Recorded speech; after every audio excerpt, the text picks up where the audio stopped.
حضرت سیدنا شبیب بن شیبہ الخطیب علیہ رحمۃ اللہ اللطیف فرماتے ہیں، ایک مرتبہ ہم مکہ مکرمہ کے صحرائی راستوں میں سفر پر تھے۔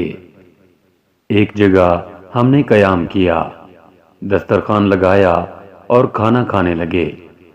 گرمی کی شدت سے زمین تانبے کی طرح دہک رہی تھی۔ گرم گرم ہوائیں جسم کو جھلسا رہی تھیں۔ ہم نے ابھی کھانا شروع ہی کیا تھا کہ ایک اعرابی اپنی حبشی لونڈی کے ساتھ ہمارے پاس آیا۔ ہم نے اس سے کہا، آئیے ہمارے ساتھ کھانا کھائیے، تو وہ کہنے لگا، میں روزے سے ہوں۔ ہم اس کے اس جواب سے بہت متعجب ہوئے، اور ایسی شدید گرمی میں نفلی روزہ رکھنا واقعی تعجب خیز بات تھی۔ پھر وہ اعرابی ہم سے کہنے لگا، کیا تم میں کوئی قرآن پاک کا قاری اور کاتب ہے کہ میں اس سے کوئی چیز لکھوانا چاہتا ہوں؟ کیا تم میں سے کوئی میری اس حاجت کو پورا کر سکتا ہے؟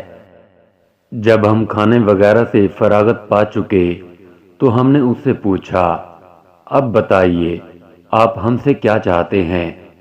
حتی الامکان ہم آپ کی مدد کریں گے۔ وہ اعرابی کہنے لگا، اے میرے بھائی، بے شک یہ دنیا پہلے سے موجود تھی، لیکن میں اس میں نہ تھا۔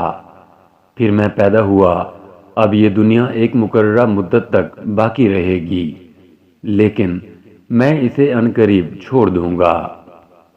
اے میرے بھائی، میں چاہتا ہوں کہ اللہ عز و جل کی رضا کی خاطر یوم عقبہ کے لیے اپنی اس لونڈی کو آزاد کر دوں۔ کیا تم جانتے ہو کہ یوم عقبہ کیا ہے؟ قرآن کریم میں اللہ عز و جل کا ارشاد پاک ہے، ترجمہ کنز ایمان، پھر بے تامل گھاٹی میں نہ کودا، اور تو نے کیا جانا وہ گھاٹی کیا ہے؟ کسی بندے کی گردن چھڑانا۔ لہذا میں چاہتا ہوں کہ اس لونڈی کو اللہ عز و جل کی رضا اور یوم عقبہ کے لیے آزاد کر دوں۔ اب میں تم سے جو لکھواؤں وہ مجھے لکھ دو، اور میرے الفاظ کے علاوہ ایک لفظ بھی زائد نہ لکھنا۔ پھر اس نے لکھوانا شروع کیا۔ اس کے الفاظ کا مفہوم یہ تھا، یہ میری لونڈی ہے اور میں نے اسے اللہ عز و جل کی رضا کی خاطر یوم عقبہ کے لیے آزاد کیا۔ اتنا لکھوانے کے بعد وہ اعرابی اس لونڈی کو آزاد کر کے ایک سمت روانہ ہو گیا۔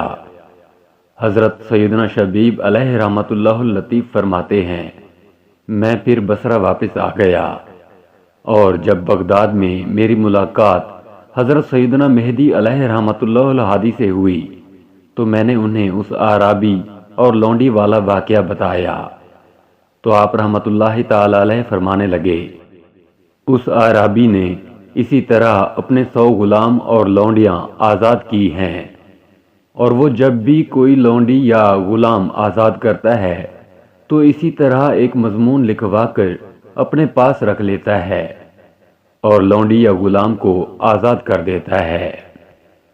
اللہ عز و جل کی ان پر رحمت ہو اور ان کے صدقے ہماری مغفرت ہو، آمین، بجاہ نبی الامین صلی اللہ تعالی علیہ وآلہ وسلم۔